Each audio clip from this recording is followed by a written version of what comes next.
नहीं न जाने मौसम पतिता प्रभु नहीं त्रिभुवने। गौरांग करुणामय दीनहीन जाने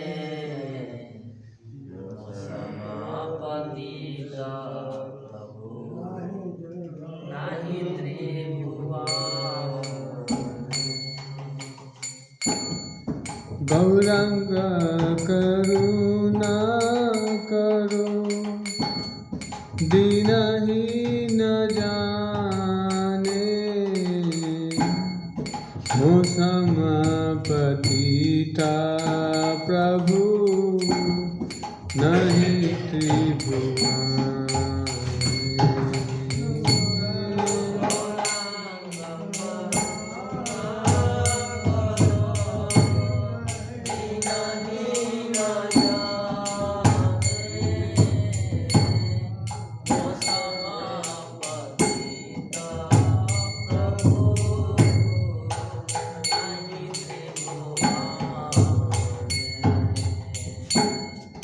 दंते त्रिनाधारी गौरा डाकिए तुम्हारे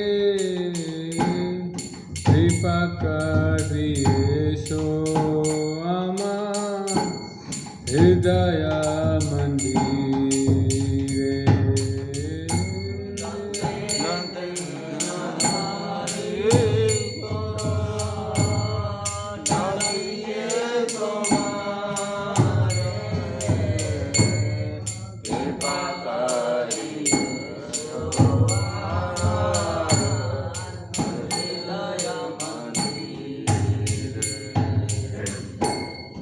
हृदय करिबे पतित देखिया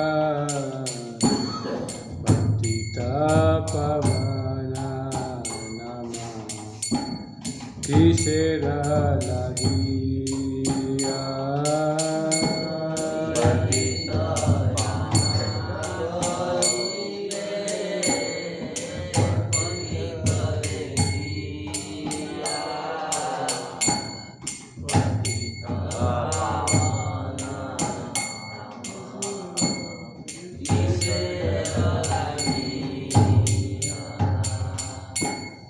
पड़ेछि भवा तूफाने नहीं के निस्तारा श्रीचरण शरणी दाने दासे कर पारा।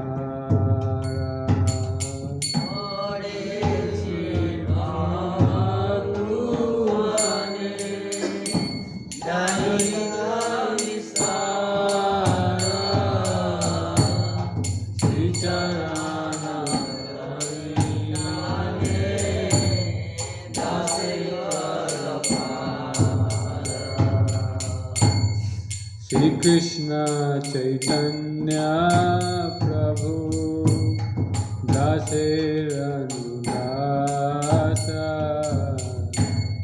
प्रार्थना करो हे सदा नरोत्तम दास।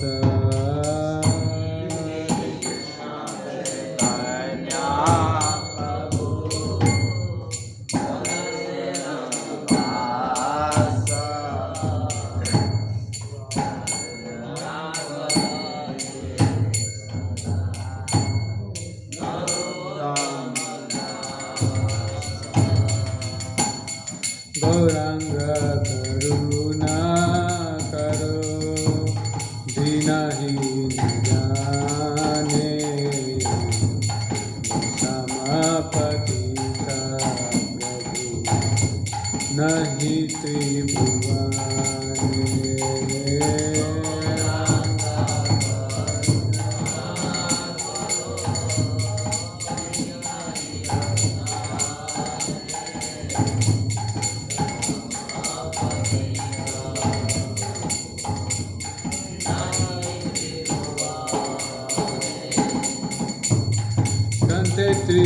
नादारी गौरा दासी है तुम्हारे कृपा करिए सो आमार हृदय मंदिरे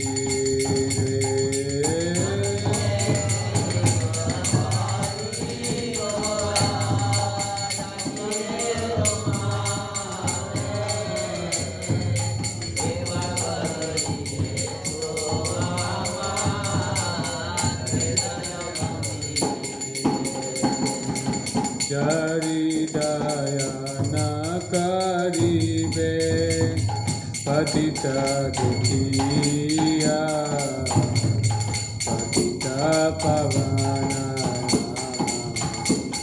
किसेरा लगिया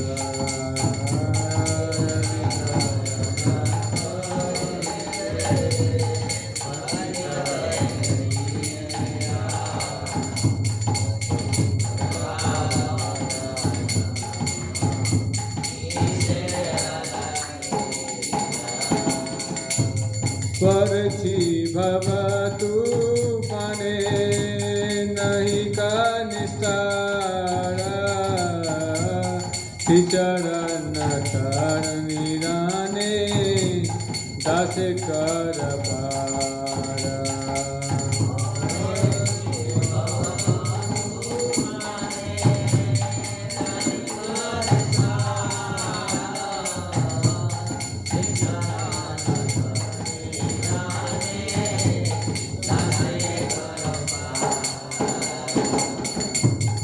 श्री कृष्ण चैतन्य प्रभु दासे रघुदासा प्रार्थना करो हे सदा नरोत्तम दासा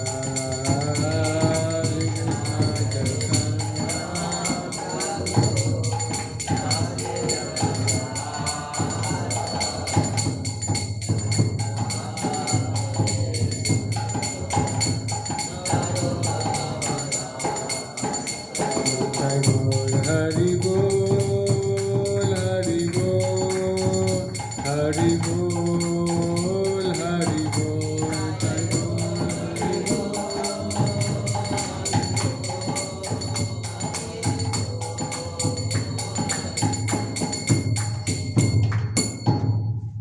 ताई गौर प्रेमानंदे हरि बोल।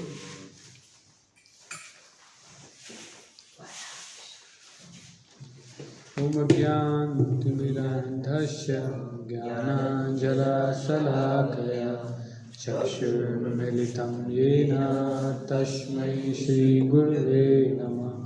श्रीचैतन्यमनोभीष्टं स्थापितं येन भूतले स्वयं रूपा कदा मह्यं ददाति स्वपदान्तिकम्।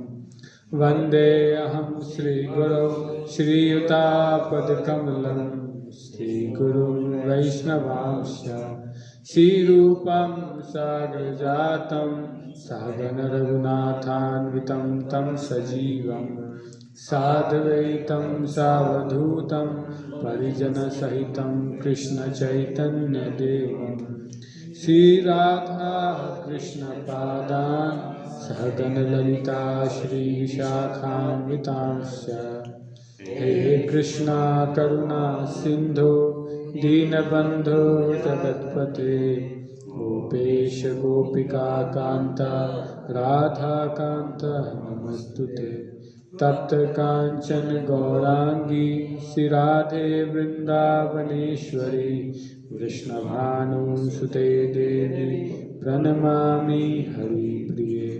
वाञ्छाकल्पतरुभ्यश्च कृपा सिन्धुभ्येव च पतितानां पावनेभ्यो वैष्णवेभ्यो नमो नमः। जय श्री कृष्ण चैतन्य प्रभु नित्यानंद श्री अद्वैत गदाधर श्रीवासादि गौर भक्तवृंद।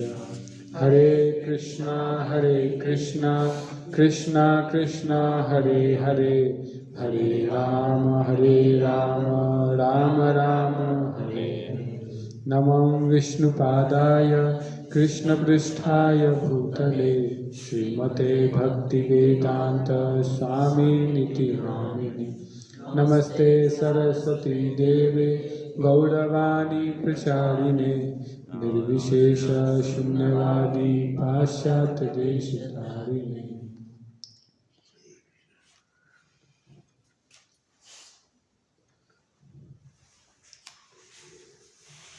तो हम लोग श्री चैतन्य चरितामृत अध्याय आदि लीला अध्याय 7 और श्लोक संख्या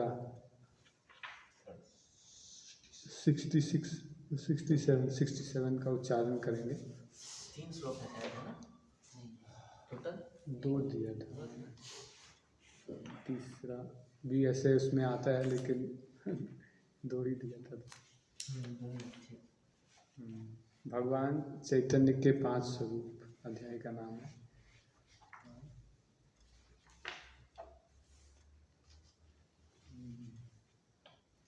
67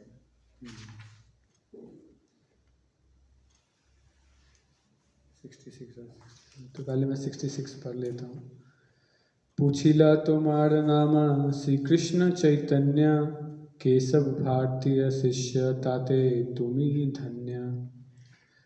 तब प्रकाशन सरस्वती ने कहा, मेरी समझ में आपका नाम श्री कृष्ण चैतन्य है।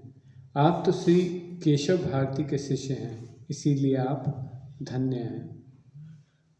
और आज का जो प्यार है, सांप्रदायिक सन्यासी तुमी रही यही ग्रामे।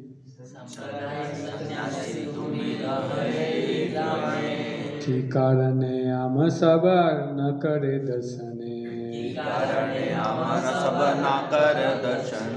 सांप्रदायिक सन्यासी तुमी रही यही ग्रामे।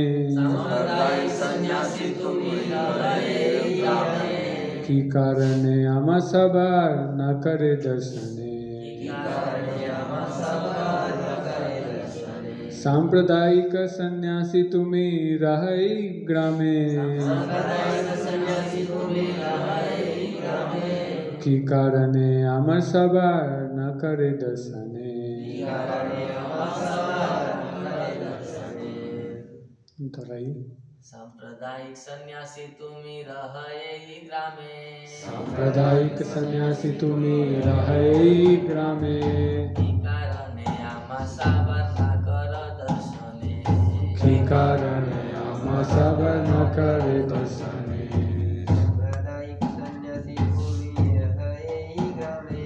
सांप्रदायिक सन्यासी तुमी रहे ग्रामे।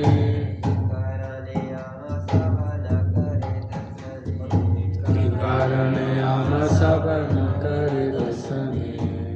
सांप्रदायिक सन्यासी तुमी रहे ग्रामे। सांप्रदायिक सन्यासी तुमी रहे ग्रामे।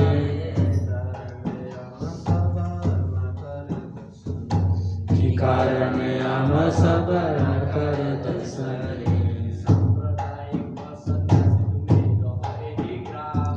सांप्रदायिक सन्यासी तुमी रहे ग्रामे।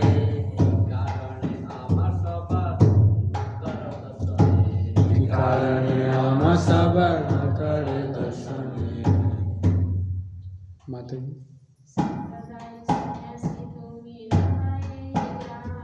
सांप्रदायिक सन्यासी तुमी रहे ग्रामे। की कारणे आम सबर न करे दर्शने। धन्यवाद। शब्दार्थ, अनुवाद और तात्पर्य ऐसी भक्तिदान स्वामी शिल प्रभुपाद जी के द्वारा। शिल प्रभुपाद की संप्रदाय के सन्यासी, मायावादी सन्यासी तुमी आप हैं, रहते हैं इस ग्रामे वाराणसी में। की कारणे किस कारण से, आमा सबार हमारे साथ, ना नहीं कर प्रयास करते, दर्शने मिलने जुलने का। अनुवाद: आप तो हमारे शंकर संप्रदाय के हैं और हमारे गांव वाराणसी में रहते हैं, तो फिर आप हम लोगों का संग क्यों नहीं करते? आप हमसे मिलने से भी क्यों कतराते हैं? तो अनुवाद दोहराइए। आप तो हमारे शंकर संप्रदाय के हैं और हमारे गांव वाराणसी में रहते हैं, तो फिर आप हम लोगों का संग क्यों नहीं करते? आप हमसे मिलने से भी क्यों कतराते हैं? तात्पर्य श्रील प्रभुपाद जी के द्वारा। एक वैष्णव सन्यासी या आध्यात्मिक ज्ञान की दूसरी अवस्था को प्राप्त वैष्णव मध्यम अधिकारी 4 सिद्धांतों को समझ सकता है। ये हैं: पूर्ण पुरुषोत्तम भगवान, भक्त, अबोध तथा ईर्ष्यालु, और वह इनसे पृथक पृथक आचरण करता है। वह ईश्वर से अपना प्रेम बढ़ाना चाहता है, भक्तों से मित्रता करना चाहता है और अबोध लोगों के बीच कृष्ण भावनामृत का प्रचार करना चाहता है, किंतु वह उन द्वेषी एवं ईर्ष्यालुओं से दूर रहता है जो कृष्ण भावनामृत आंदोलन से ईर्ष्या करते हैं। श्री चैतन्य महाप्रभु ने इसका दृष्टांत स्वयं प्रस्तुत किया। इसीलिए प्रकाशन सरस्वती ने पूछा कि वे उनसे मिलते जुलते या बोलते क्यों नहीं हैं।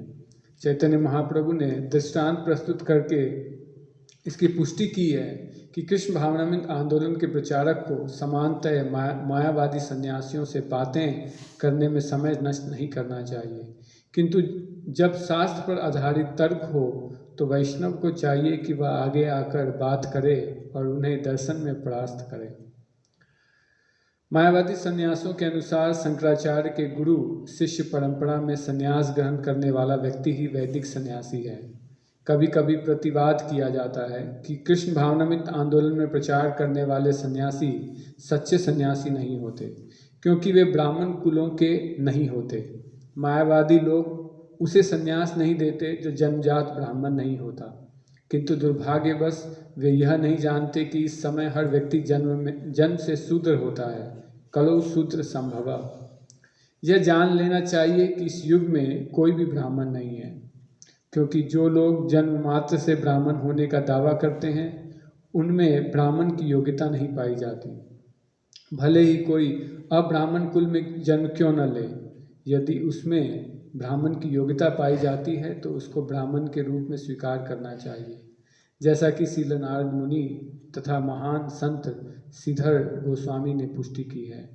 श्रीमद् भागवत में भी इसका उल्लेख हुआ है। नारद तथा श्रीधर स्वामी पूरी तरह मानते हैं कि जन्म से कोई ब्राह्मण नहीं हो सकता, किंतु उसमें ब्राह्मण के गुण होना आवश्यक है। इस तरह हम अपने कृष्ण भावनामृत आंदोलन में किसी ऐसे व्यक्ति को संन्यास नहीं देते जिसमें ब्राह्मण के निर्धारित गुण न हो। यद्यपि यह तथ्य है कि जब तक कोई ब्राह्मण न हो तब तक वह सन्यासी नहीं बन सकता, किंतु यह सिद्धांत वैध नहीं है कि ब्राह्मण कुल में जन्मा अयोग्य व्यक्ति ब्राह्मण होता है, जबकि अब्राह्मण परिवार में जन्मा ब्राह्मण गुणों से संपन्न व्यक्ति ब्राह्मण न माना जाए। कृष्ण भावनामृत आंदोलन श्रीमद् भागवत के आदेशों का दृढ़ता से पालन करता है और सुने सुनाए तथा मनगढ़ंत प्रमाणों से बचता है। हरे कृष्ण। तो सभी भक्तों से हम आशीर्वाद की कामना करते हैं, क्योंकि बहुत गंभीर विषय है। श्री चैतन्य चरितामृत में मूल रूप से सिद्धांतों की चर्चा हुई है। अगर कुछ स्टोरीज भी बताई गई हैं, जैसे चैतन्य भागवत के अंदर स्टोरीज बताई गई हैं, लेकिन सिद्धांतों की इतनी चर्चा नहीं होती। तो मूल रूप से चैतन्य चरितामृत में सिद्धांतों की चर्चा हुई है, बाकी साथ साथ कुछ स्टोरीज भी चलती हैं। तो इसीलिए चैतन्य चरितामृत का विषय जब आता है तो भक्त लोग जो हैं थोड़े से गंभीर हो जाते हैं और भक्तों के प्रयास भी कई बार स्थिर पड़ जाते हैं उसको समझने में, उसको पढ़ने में, है ना। तो बार बार पढ़ने का प्रयास करते हैं। तो मैं चैतन्य चंद्र को सुन रहा था, तो वो बोल रहे थे कि रीस्टार्ट करते हैं, पहले शुरू करते हैं चैतन्य चरितामृत, फिर दोबारा शुरू करते हैं, फिर दोबारा शुरू करते हैं क्योंकि वो आगे नहीं बढ़ पाते। ऐसा आप भागवतम के दूसरे स्कंद में भी देख सकते हैं, है ना। तो पहला स्कंद तो बहुत जल्दी से हो जाता है, दूसरे में जाके स्पीड थोड़ी स्लो हो जाती है। तो किस सिद्धांतों का चर्चा होता है या वैदिक तथ्यों का चर्चा होता है, लेकिन इनको समझना बहुत महत्वपूर्ण है ना, क्योंकि इससे हमारे अंदर दृढ़ता भी आएगी भक्ति को लेकर और स्पष्टता भी आएगी, है ना? नहीं तो कोई भी हमें भ्रमित कर सकता है। तो आज जो है इसी चीज़ के ऊपर चर्चा हो रही है कि जो प्रसंग चल रहा है, श्री चैतन्य महाप्रभु बनारस में हैं और उनके जो संगी हैं वो इस बात से नाराज़ हैं या इस बात से दुखी हैं कि जो मायावादी सन्यासी हैं या वो क्या है, महाप्रभु की निंदा कर रहे हैं, है ना। और निंदा क्या कर रहे हैं कि ये देखो कैसा सन्यासी है, ये क्या करता है, सिर्फ नाचता गाता है और बिल्कुल मस्त रहता है ना। तो कई बार भक्तों की भी इस तरह से निंदा करते हैं जो इस तरह के तर्कवादी लोग हैं कि भक्त लोग के जीवन में कुछ नहीं है, कैसा जीवन है इनका, है ना, इनको कोई फ़र्क ही नहीं पड़ता, देश दुनिया से कुछ फ़र्क ही नहीं है, ये बस नाचते हैं गाते हैं, उसमें सब कुछ हो जाता है। वैसे तो अगर शास्त्रों से समझा जाए तो जो भगवान के नामों का कीर्तन कर रहा है उसने तो सब कुछ कर लिया है ना। जिसके जीवा के आगे भगवान का नाम आ गया, उसने सारे वेद पढ़ लिए हैं, सारे तीर्थ स्नान कर लिए हैं, सब कुछ कर लिया है। लेकिन जो ऐसे तर्कवादी दार्शनिक हैं वो इस चीज़ को अप्रिशिएट नहीं कर पाते, या सो कॉल एजुकेटेड लोग जो हैं सोसाइटी के लिए वो इसको अप्रिशिएट नहीं कर पाते।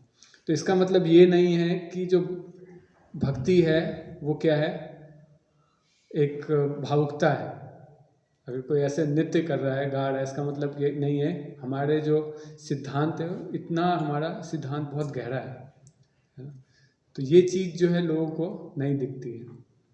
तो ये जो क्रिया है नृत्य करने की या प्रचार के लिए, ये हम लोगों को प्रभावित करने के लिए करते हैं, लेकिन मतलब इससे लोग प्रभावित होते हैं, लेकिन जो व्यक्ति जुड़ता है उसको क्या है, असली ज्ञान प्राप्त होता है ना। कि क्या है असली ज्ञान, जो कि भगवान का प्रेम जो कि श्री चैतन्य महाप्रभु देने आए थे वो प्रदान किया जा रहा है।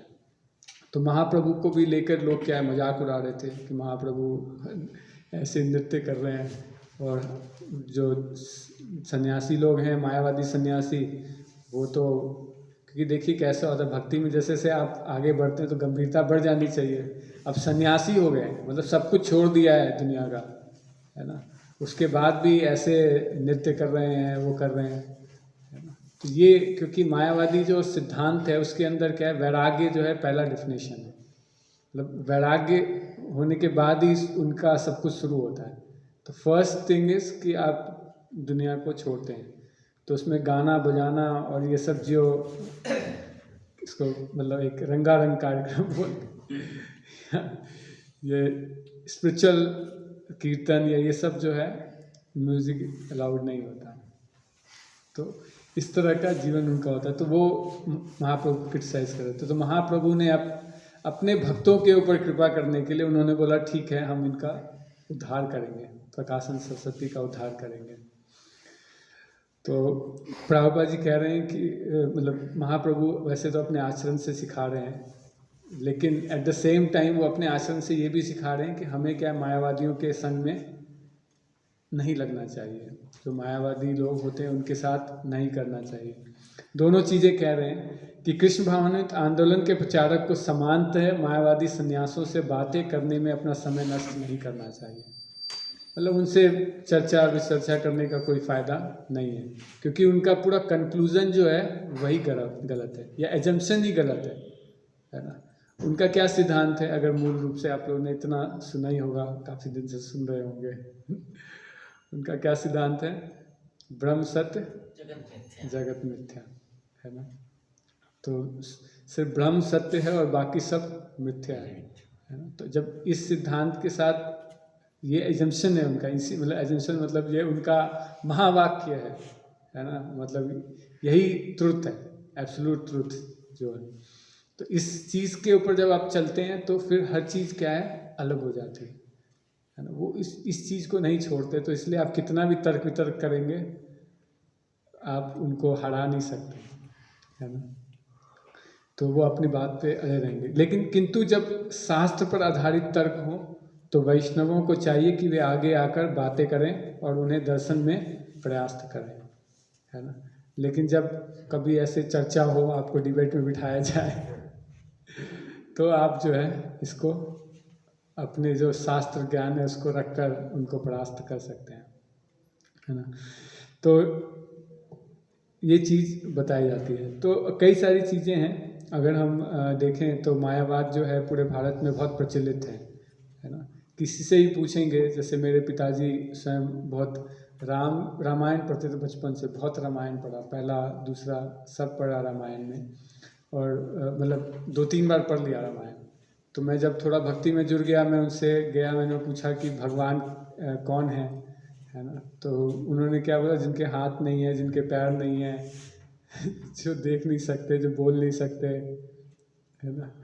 तो मुरली किशोर बड़ा अच्छा बताते हैं तो वो क्या ये नहीं बोलेंगे कि भगवान नहीं है या भगवान है ही नहीं, ऐसा नहीं बोलेंगे, लेकिन उसके चारों तरफ की सारी बातें कर देंगे, है ना।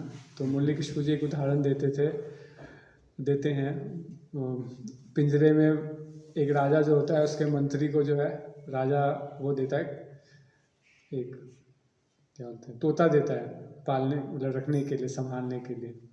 तो राजा हर हफ्ते पूछता है कि कैसा है मेरा तोता, तो बोलता है कि अभी ना वो बोल नहीं रहा है ना। फिर अगले हफ्ते पूछता है तो बोल रहा है कि अब वो मतलब मूवमेंट भी नहीं कर रहा है, पंख भी नहीं उठा रहा है, कुछ खा भी नहीं रहा है। ऐसे करके हर हफ्ते उठाते, तो राजा को बहुत गुस्सा आ जाता है, बोला तुम ये नहीं क्यों नहीं कहते कि वो मर गया है। तो बोला वो हम नहीं कहेंगे तो बेसिकली जो मायावादी लोग हैं वो अध्यात्म के अंदर जो है वो क्या कर रहे हैं, ये नास्तिकवाद को फैलाते हैं, है ना, नास्तिकवाद का प्रचार करते हैं। तो वो ये उनका एक्चुअल में सिद्धांत है। तो मूल रूप से जो वो लोग प्रचार करते हैं वो ये कहते हैं कि अहम ब्रह्मास्मि, है ना, कि मैं ब्रह्म हूँ या हम सब ब्रह्म हैं, ये बोलते हैं। तो मायावादी और ब्रह्मवादी में क्या फ़र्क है? मायावादी जो हैं वो क्या कहते हैं और ब्रह्मवादी क्या कहते हैं? तो ब्रह्मवादी भगवान के साकार रूप को नकारते नहीं हैं, है ना, कि भगवान का कोई रूप नहीं है। लेकिन मायावादी क्या कहते हैं कि भगवान का जो रूप है वो भी कहाँ से आया है? माया है, वो ब्रह्म से आया, ब्रह्म के अंदर क्या बोलते हैं, माया के संग से। ब्रह्म जब ब्रह्म शुद्ध है और उसमें जब माया का संग होता है तो फिर भगवान प्रकट होते हैं। और माया का कौन सा रूप? सतोगुण। तो ब्रह्म में जब सतोगुण मिलता है तो क्या बन जाता है? भगवान बन जाता है, भगवान। और ब्रह्म में जब रजोगुण मिल जाता है तो जीव बन जाता है। और ब्रह्म में जब तमोगुण मिल जाता है तो पदार्थ बन जाता है सब माया, है ना। तो जीव क्या करेगा? सबसे पहले पदार्थ को छोड़ेगा, पदार्थ को त्याग करेगा, है। तो वो डिटैचमेंट, पहला जो उनका सिद्धांत है वैराग्य, है ना, सब कुछ छोड़ दो, सब कुछ जगत मिथ्या है तो उसको छोड़ दीजिए। फिर क्या है? भगवान बन जाइए, है ना। और फिर भगवान बन गए, उसके बाद भगवान भी हटाओ, सब ब्रह्म हो जाएगा। नमो नारायण, है ना। तो नारायण जो कहते हैं वो बेसिकली नारायण को भी त्याग कर वो क्या है? ब्रह्म में लीन रहता है। बेसिकली कोई एग्जिस्टेंस नहीं है। और प्रभुपाद जी क्या बताते हैं, या भागवतम क्या बताता है कि ये ऐसा पॉसिबल है ही नहीं कि आप कुछ भी इनएक्टिव हो जाए, कुछ ना करें, ऐसा पॉसिबल नहीं। ये तो हम लोग जनरल जीवन में भी अपने देख सकते हैं, है ना, कि मैं कुछ नहीं करूँगा, घर में बैठा रहूँगा। हो सकता है? नहीं हो सकता, है ना। कई बार हम बहुत सेवा कर लेते हैं, हम सोचते हैं कि चलो बिल्कुल शांति में चले जाएंगे, है ना। लेकिन शांति में जाके क्या मिलती है? माया मिलती है। तो कहने का अर्थ यह है कि ऐसा जो पॉसिबल है नहीं, क्योंकि जीव क्या है, क्रियाशील है ना? तो इसीलिए मायावादी लोग जगत को छोड़ देते हैं, जो उनके पूज्य भगवान हैं उनको छोड़ देते हैं, है ना। वो लोग भी पूजा करते हैं, वो भी भक्ति करते हैं। किसकी भक्ति करते हैं वो लोग? पंच उपासना करते हैं, है ना। तो 5 दुर्गा, गणेश, शिव जी, विष्णु भी हैं, सूर्य। तो पंच उपासना करते हैं और उसके बाद जब उनकी उपासना सफल हो जाती है तो वो उनको भी त्याग देते हैं। तो मायावादी लोग भक्ति को मना नहीं करते हैं, है ना, कि भक्ति जो है आप कीजिए, अच्छा है, भक्ति करिए, मंत्र उपासना कीजिए, है ना, अपना ध्यान भगवान में लगाइए, लेकिन बाद में क्या बनना है? ब्रह्म बनना है, भगवान बनना है। तो भक्ति की विधि को भी त्याग देते। लेकिन हम लोग वैष्णव लोग ऐसा नहीं करते। हम भक्ति की विधि को भी करते हैं और बाद में भी हम भक्ति की विधि को ही कंटिन्यू करते हैं। जैसे अभी हम क्या कर रहे हैं? श्रवणम कीर्तनम विष्णु स्मरणम पाद सेवनम, यही कर रहे हैं, भगवान की सेवा करने का अभ्यास कर रहे हैं। और अगर हम भगवान के धाम चले जाएंगे तो वहाँ पे भी भगवान की सेवा करेंगे। तो हमारे लिए कोई ट्रांजिशन नहीं है। लेकिन जो ऐसे सन्यासी हैं जो कि सब कुछ इन्होंने छोड़े, उनका ऐसा नहीं है। वो क्या करते हैं? सारी विधियों को छोड़कर ब्रह्म में मिल जाते हैं, मिलने का प्रयास करते हैं, है ना। उसको ऐसा बताया गया है कि एक प्लेन जो बहुत ऊपर उड़ा, बहुत ऊपर चला गया, जब तेल खत्म हो जाता है तो क्या हो जाता है? वापस नीचे आ जाता है। तो शास्त्र यही बताते हैं, क्योंकि उनकी जो चेतना है वो शुद्ध नहीं हुई है और भगवान के चरणों को प्राप्त नहीं होती, तो वो क्या करते हैं? जगत को छोड़ते हैं, सब कुछ छोड़ के जब ब्रह्म में जाते हैं तो वापस इस भौतिक जगत में आते हैं उसके बाद, क्योंकि उधर कुछ क्रियाशील नहीं है, उनका सारा वो ख़त्म हो गया। तो इधर आके क्या करते हैं? फिर वो भौतिक कार्यों में लगते हैं, हॉस्पिटल खोलते हैं और सोशल वर्क में लग जाते हैं, हाँ, ऐसा प्रभुपाद जी जो है बताते हैं। तो श्री चैतन्य महाप्रभु यहाँ पे हमें उदाहरण से बता रहे हैं कि मायावादी जो लोग हैं उनके बारे में ना हमें उनको ना देखना चाहिए, सुनना चाहिए, इस तरह से चैतन्य चैतामृत में। यहाँ पे तो ये प्रश्न पूछ रहे हैं प्रकाशन सरस्वती, बोल रहे हैं कि आप लोग मिलते जुलते नहीं हो, है ना, आना चाहिए, मिलना चाहिए। अब सन्यासी हैं, इक्वल लेवल पे है ना, तो आपको आना चाहिए, मिलना चाहिए, साथ में प्रसाद संग करना चाहिए, तभी तो आप अपना सन्यास मेंटेन कर पाओगे। हम लोग भी भक्तों को यही कहते हैं ना कि भक्ति में लगे रहने के लिए क्या करना चाहिए? वैष्णव संग करना चाहिए। तो वैसे सन्यास बनाए रखने के लिए सन्यासियों का संग करना चाहिए। तो यही उनका एक प्रश्न है। और दूसरा प्रश्न वो अगले उसमें करते हैं, आप तो सन्यासी हैं, फिर भावुकों के साथ आप संकीर्तन आंदोलन में कीर्तन करने और नाचने में क्यों लगे हुए थे? तो ये 2 प्रश्न मूल रूप से पूछ रहे हैं। तो मिलने जुलने के ऊपर मैं सोचा संग क्यों नहीं करना चाहिए, तो इसके ऊपर जो है श्री चैतन्य महाप्रभु स्वयं सार्वभौम भट्टाचार्य को बता रहे हैं। तो जब सार्वभौम भट्टाचार्य के साथ वार्तालाप हो रहा था तो उसमें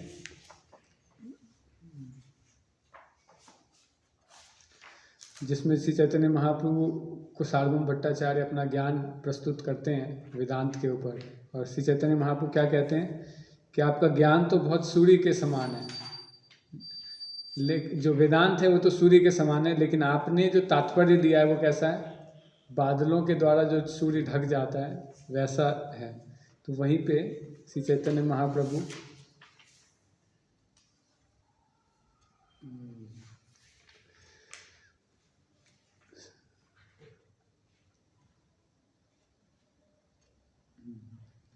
तो ये 166 प्यार है। यहाँ से कुछ प्यारों में श्री चैतन्य महाप्रभु कैसे हमें व्यवहार करना चाहिए उनके बारे में थोड़ा सा बता रहे हैं। ईश्वर ऋषि विग्रह सच्चिदानंद आकार, सही विग्रह कहे सत्व गुणेर विकार।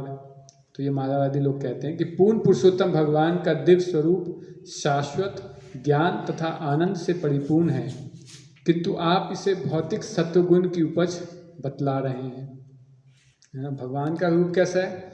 सच्चिदानंद विग्रह, अनादि गोविंद सर्व कारण कारण, ईश्वर परम कृष्ण सच्चिदानंद विग्रह। तो भगवान का रूप सच्चिदानंद विग्रह है, लेकिन आप क्या बता रहे हैं कि इसे भौतिक सत्व गुण की उपज बता रहे हैं, है ना, कि सत्व गुण से उपजा है। मतलब अगर आप भी सत्व गुण में आ जाएंगे तो आप भगवान बन जाएंगे, ये उनका सिद्धांत है। तो फिर क्या कह रहे हैं? सी विग्रह यही न माने सही तब पाषंडी, अदृश्य स्पर्श सही है यम दंडी।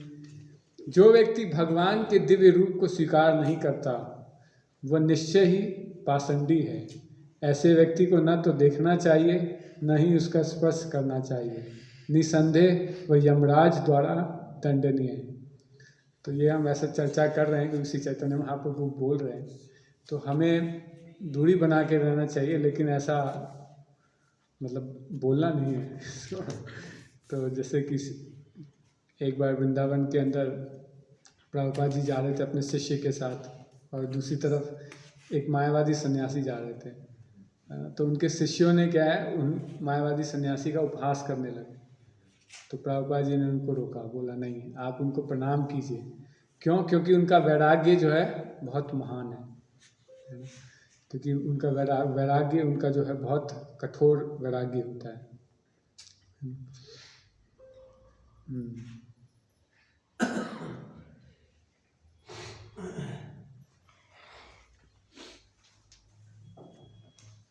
इसके अंदर प्रभुपाद जी जो है उन्हीं सिद्धांतों का चर्चा कर रहे हैं कि वैदिक शिक्षाओं के अनुसार पूर्ण पुरुषोत्तम भगवान का एक सनातन दिव्य रूप है जो सदैव आनंद तथा ज्ञान से युक्त है। निर्विशेषवादियों के अनुसार भौतिक का अर्थ है हमारी भौतिक इंद्रियां द्वारा अनुभव होने वाला रूप, और आध्यात्मिक का अर्थ है रूप रहित। ये निर्विशेषवादियों का है समझ।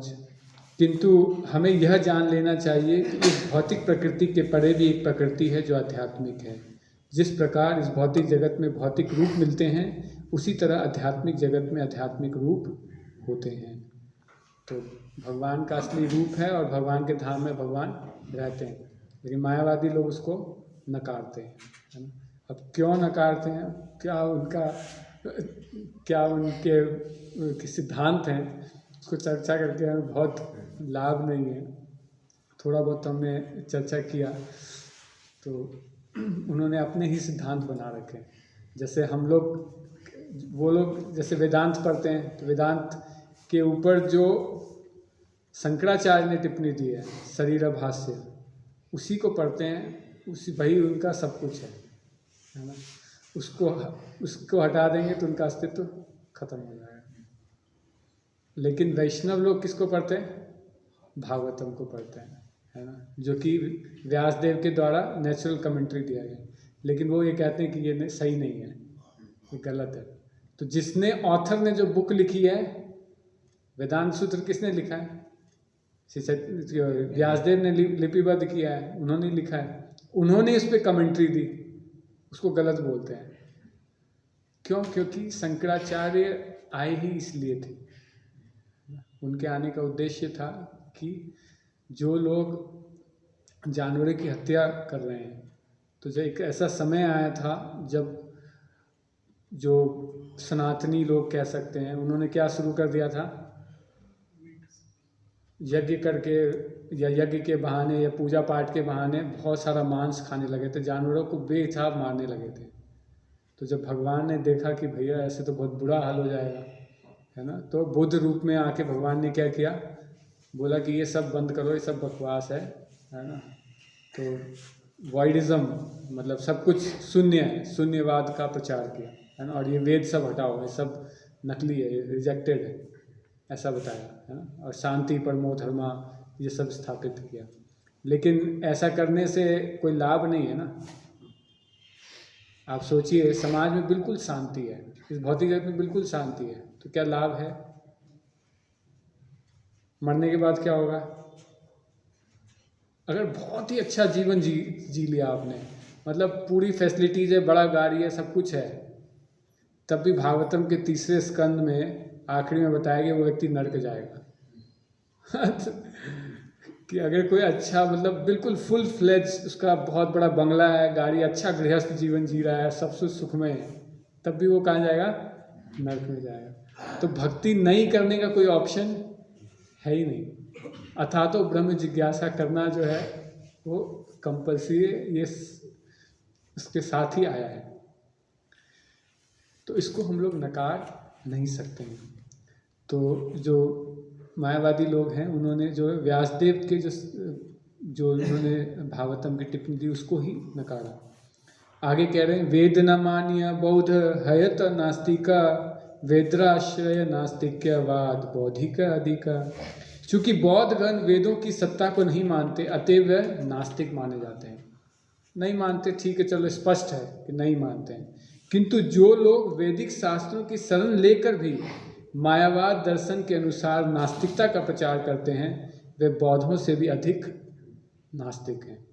तो ऐसा व्यक्ति जो पता है कि भाई नास्तिक है, मैं नास्तिक, आई एम अथीस्ट, आजकल सब लेके घूमते हैं ना आई एम अथीस्ट। आप भगवद गीता लेके जाएंगे, उनको देंगे, बोलेंगे कि नहीं मैं नास्तिक हूँ, है ना, ऐसा लोग बोलेंगे। लेकिन मायावादी लोग क्या है, भगवद गीता पढ़ते हैं, जैसे मैंने पहले स्टार्टिंग में बताया था, लेकिन क्या है, भगवद गीता का जो तात्पर्य देते हैं वो नास्तिकवाद का देते हैं, भगवान के अस्तित्व को नकार देते हैं। तो वो और भी खतरनाक है ना। इस वजह से बोल रहे हैं कि उनको, उनका स्पर्श करना, उनको देखना, उनका संग करना, बेसिकली उनसे सुनना, उनके प्रवचनों को सुनना, वो बहुत ही घातक है। वो हमारे लिए बहुत जीवे रनिस्तार लगी सूत्र केले व्यास मायावादी भाष्य सुने हय सर्वनाश। श्रील व्यासदेव के बद्ध जीवों के उद्धार हेतु वेदांत दर्शन प्रस्तुत किया, किंतु यदि कोई व्यक्ति शंकराचार्य का भाष्य सुनता है तो उसका सर्वनाश हो जाता है। तो वेद किस लिए बनाए गए कि जो जीव इस भौतिक जगत में आए वो वेदों का ज्ञान प्राप्त करके इस भौतिक जगत से बाहर जाकर भगवान के धाम वापस जा सके, है ना, भगवान के धाम को वापस जा सके। लेकिन उसमें अगर किसी को ऐसी भगवद गीता मिल गई जो कि मायावादियों के द्वारा लिखी गई है तो उसका क्या हो जाता है? सर्वनाश। उसका इससे बड़ा अच्छा तात्पर्य भी है। वस्तुतः वेदांत सूत्र में भगवान की भक्ति का वर्णन हुआ है, किंतु मायावादी दर्शनकों ने अर्थात शंकराचार्य के अनुयायियों ने शरीरक भाष्य नाम से टीका प्रस्तुत की है जिसमें भगवान के दिव्य रूप को नकारा गया है। मायावादी दार्शनिक सोचते हैं कि जीव परमात्मा अर्थात ब्रह्म से अभिन्न है। वेदांत सूत्र पर लिखी गई उनकी टीकाएं भक्ति के सिद्धांतों से पूर्णतया विरोधी है। इसीलिए चैतन्य महाप्रभु हमें सचेत करते हैं कि हम इन टीकाओं से बचें। यदि कोई शंकरावादी शारीरक भाष्य सुनता है तो निसंदेह व वास्तविक ज्ञान से वंचित हो जाएगा। महत्वाकांक्षी मायावादी दार्शनिक भगवान के अस्तित्व में समा जाना चाहते हैं जिसे सायुज्य मुक्ति के रूप में स्वीकार किया जा सकता है, किंतु ऐसे मुक्ति का अर्थ है कि अपने व्यक्तिगत अस्तित्व का निषेध करना। दूसरे शब्दों में यह एक प्रकार की आध्यात्मिक आत्महत्या है। यह भक्ति योग के दर्शन के सर्वथा विपरीत है। भक्ति योग तो प्रत्येक बद्धजीव को आत्मरत्व प्रदान करता है। मायावादी दर्शन का पालन करने वाला व्यक्ति इस भौतिक शरीर को त्यागने के बाद अमर बनने के सुअवसर से वंचित हो जाता है। अमरत्व व्यक्तिगत जीव के लिए प्राप्त होने वाली सर्वोच्च पूर्णता का पद है ना। तो जो उसको प्राप्त हो सकता था, भगवान के धाम जा सकता था, लेकिन क्या होता है, वो इस भौतिक जगत में ही फंस जाता है ना, क्योंकि वो ब्रह्म में लीन होना चाहता है। ब्रह्म क्या है? ब्रह्मणो ही प्रतिष्ठा हूँ। भगवान कह रहे हैं कि मेरी जो शरीर से निकलने वाली तेज है वही क्या है? ब्रह्म है ना। और बस उसी में घूमता है, कुछ समय तक टाइम पास करता है और फिर भौतिक जगत में आके फिर से भौतिक कार्यों में लग जाता है। तो इतनी मेहनत, इतनी तपस्या, क्लेशो अधिकतरस्ते, भगवान भगवद गीता में कह रहे हैं कि साकार और निराकार में कौन सा बेहतर है। तो भगवान बोलते हैं कि वैसे तो साकार बेहतर है, लेकिन निराकार से भी आप चले जाओगे ऊपर, है ना, तो ऊपर चले जाओगे, लेकिन जो उसकी जो विधि है वो क्या है? क्लेश है। बहुनाम जन्मनाम अन्ते ज्ञानवान मां प्रभु, बहुत बहुत जन्म लगेंगे तब कोई बुद्धि आएगी किसी को। वासुदेवम सर्वमिति स महात्मा, तो ये समझेगा कि वासुदेव जो है सब कुछ है, भगवान की सत्ता को स्वीकारेगा। भक्ति तो बहुत दूर हो गया भक्ति बहुत दूर हो गया, भक्ति तो। लेकिन हम देखते हैं वैष्णव ट्रेडिशन में क्या है, स्टार्टिंग से ही व्यक्ति को भक्ति में लगा दिया जाता है, और वो साथ साथ क्या भगवान के अपने संबंध को रियलाइज करता रहता है, अंत में भगवान के धाम पे जाता है। तो ये सुख है भक्ति का, ये जो है भक्ति के अंदर जो उसका उद्देश्य है भक्ति के अंदर। तो अब एक चीज़ यहाँ पे समझने वाली है कि जो सन्यासी जो होते हैं, जैसे मैंने काफ़ी चीज़ चर्चा कर ली है इसमें, एक सेकंड थोड़ा सा।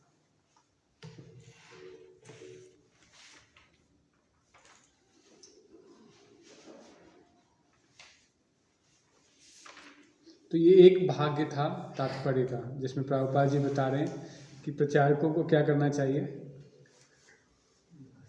जो मायावादी लोग हैं दर्शन में परास्त करना चाहिए। अगर आपको ऐसा मौका मिले, आप लाइव डिबेट में हो मौका मिल रहा है, तो मौका अगर आपको मिले तो वहाँ पर, तो उसके लिए दर्शन हमें पता भी होना चाहिए। तो दर्शन पढ़कर जो और उनको परास्त करना चाहिए, अदरवाइज उनसे सुनना नहीं चाहिए उनके सिद्धांतों को, है ना। एक बार देखूं तो सही क्या है।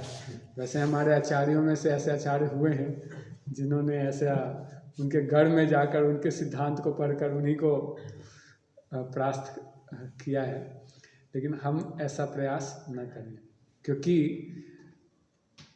एक बुद्धि के स्तर पे जो है वो सुनने में बहुत लॉजिकल लगता है ना। कुछ चीज़ें जो बुद्धि के स्तर पर जब आप उसको चर्चा करेंगे तो आपको बहुत, बुद्धि को बहुत संतुष्ट करता है। बुद्धि का कार्य क्या काम है, लॉजिक लगाना, है ना।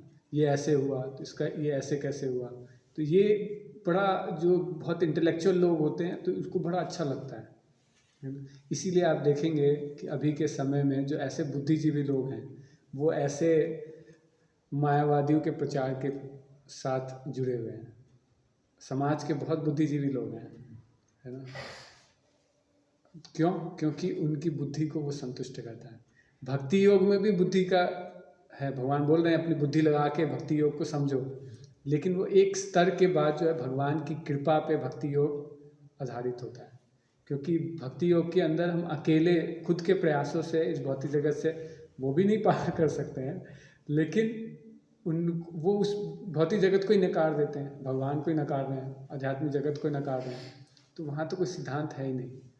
लेकिन जब आध्यात्मिक उसमें आते हैं, वैष्णव ट्रेडिशन में आते हैं, तो इसके अंदर भगवान की कृपा जो है भक्ति के अंदर वो बहुत महत्वपूर्ण रोल निभाती है ना। तो इसीलिए हमें जो है जो मायावादी सिद्धांत है या उनसे हमें दूर रहना चाहिए। दूसरा जो प्रभुपाद जी तात्पर्य में बता रहे हैं संन्यास का, है ना, जो संन्यास ग्रहण करने वाली बात प्रभुपाद जी बता रहे हैं कि तो मायावादी लोग क्या कहते हैं कि सिर्फ ब्राह्मणों को, है ना, उन्हीं को क्या है संन्यास मिलेगा, है ना। या ऐसा कह सकते हैं, मैं सोच रहा था कि आईआईटी में एडमिशन किसको मिलेगा, जो लोग मतलब बिल्कुल इंटेलेक्चुअल टॉप क्लास है ना। तो जो समाज के सबसे बुद्धिजीवी वर्ग हैं सिर्फ उनको ही वो संन्यास देते हैं। लेकिन प्रभुपाद जी ये कह रहे हैं कि हर व्यक्ति क्या है बचपन से क्या है इंटेलिजेंट होता है, हो सकता है उसको इतना ज्ञान ना हो सकता है कि डॉक्टर के घर में पैदा हुआ हो, लेकिन ज़रूरी थोड़ी कि वो डॉक्टर बन गया कि हाँ जी मैं डॉक्टर के घर में पैदा हूँ, आ जाओ मैं आज इनका हार्ट सर्जरी कर देता हूँ, मेरे पिताजी हार्ट सर्जन है ना। ऐसा बोलकर आप उनको हार्ट सर्जन नहीं बना देंगे और हॉस्पिटल में उनको डॉक्टर नहीं की पदवी नहीं दे देंगे। तो उसी तरह से हम जो हमारा जो क्या कहते हैं, जो लोग जो कि ब्राह्मण परिवार में जन्म हुआ है लेकिन ब्राह्मणों के उसको पालन नहीं कर रहे, उनको संन्यास नहीं दिया जा सकता, है ना। तो लेकिन हम भी जो संन्यास देते हैं, जो इस्कॉन के अंदर या वैष्णव ट्रेडिशन में भी संन्यास दिया जाता है, वो किसको दिया जाता है? तो प्रभुपाद जी बता रहे हैं कि जो ब्राह्मणों के सिद्धांतों को पालन कर रहा है, ऑल्दो ब्राह्मण परिवार में जन्म नहीं हुआ उसका, है ना, हो सकता है कि डॉक्टर के परिवार में उसका जन्म नहीं हुआ, लेकिन वो डॉक्टर की शिक्षा में प्रशिक्षित हो गया है, तो उसको हम डॉक्टर की पदवी दे सकते हैं। तो उसी तरह से ब्राह्मण परिवार में जन्म नहीं हुआ, लेकिन उसने आश्रम में रहकर, गुरु के आश्रय में रहकर उसने क्या किया, ब्राह्मणों के गुण को विकसित किया है, तो उसको क्या है, संन्यास दिया जाता है। इसीलिए इस्कॉन के अंदर में भी ऐसे ही लोगों को संन्यास दिया जाता है जिसने अच्छा 30-40 साल अभ्यास किया हो, सतोगुण में आ गया हो, सतोगुण का जीवन जी रहा हो, तो उनको ही संन्यास दिया जाता है।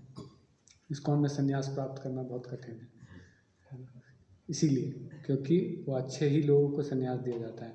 तो ये प्रभुपाद जी जो हैं बता रहे हैं कि कृष्ण भावनामृत आंदोलन श्रीमद् भागवत के आदेशों का दृढ़ता से पालन करता है और सुने सुनाए तथा मन ग्रंथ प्रमाणों से बचता है। जो इनके मन ग्रंथ सन्यासी, जो ये सन्यासी लोग, मायावादी सन्यासियों के जो सिद्धांत हैं, इससे ब्राह्मणों को संन्यास देना है, इसको हम लोग नहीं मानते हैं, है ना। तो ये कुछ मेरे विचार हैं, जो मतलब मेरे क्या विचार हैं, मतलब प्रभुपाद जी के अलग अलग जगह से विचार हैं जो मैंने प्रस्तुत करने का प्रयास किया।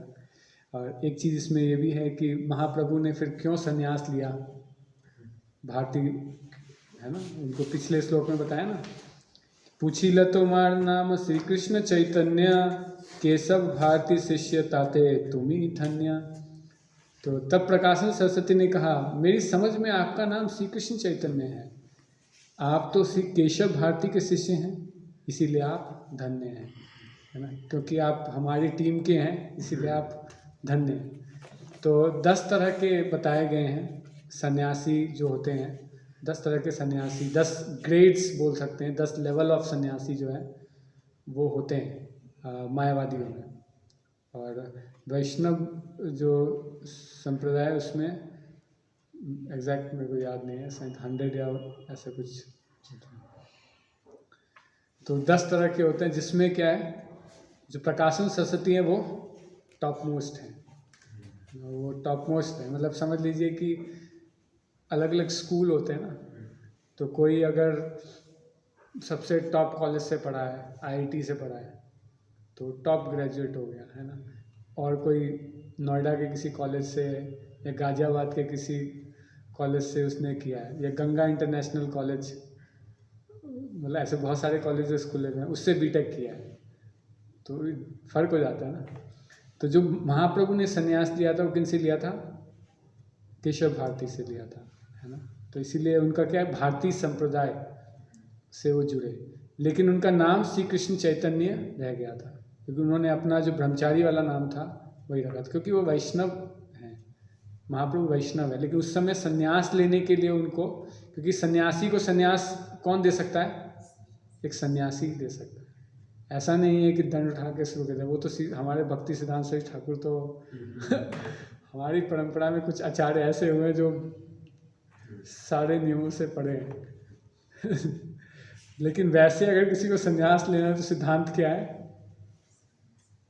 कि जो सन्यासी है उनसे ही संन्यास लेना, उनके अंदर प्रशिक्षण भी लेना होता है, उनके अंदर रह का प्रशिक्षण। इस्कॉन में भी ऐसा ही नियम है, एक सन्यासी, अगर आपको संन्यास लेना है तो आपको एक सन्यासी गुरु दिया जाएगा जो आपको संन्यास में ट्रेन करेगा और उसके बाद आपको संन्यास देगा।